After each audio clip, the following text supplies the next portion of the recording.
talk about real commitment of HMS.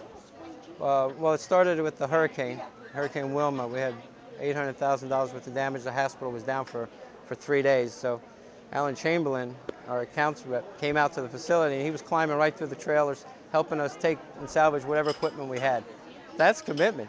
And then to top it, 2 days later, somebody pulls up on my driveway at the house. It's Alan Chamberlain with a chainsaw and fuel to help me cut down trees in my backyard. That was just, I was like, whoa. And that's personal commitment. That's personal service.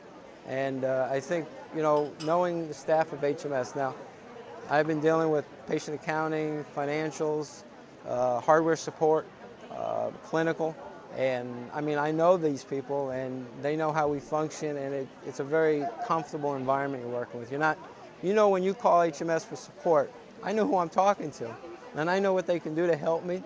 It's not like you're going to get somebody different every time, and they're going to just put you out in a queue and say, we'll call you back in 3 hours or 3 days. It's pretty quick. It's respond like that. So my hat's off to them on support and after-hours support as well. So if I can't get them done and I say, hey, Alan, what do you think? Right there.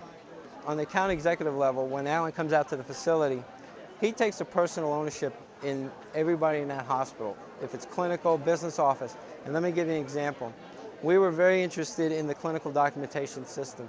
He arranged and set up a trip to one of the HMS hospitals in Kentucky, Tennessee, Claiborne, so we can visually see it, touch it, understand it, get to know who's using it, okay? That in itself sells the product, okay? The commitment the account executive has with the facility is very important. The thing is commitment. If your account executive is not committed to your hospital personally and understanding the methodologies and the flow process of your facility, if it's rural, non-rural, whatever, he's got to understand that. He's got to understand the people, how we do our jobs. He's got to understand the revenue cycle of the hospital. Not try to sell something to the hospital we don't need. Overall, if I could put it all in one bundle, it's exceptional because, if I wasn't working in a hospital, I'd probably try to work at HMS.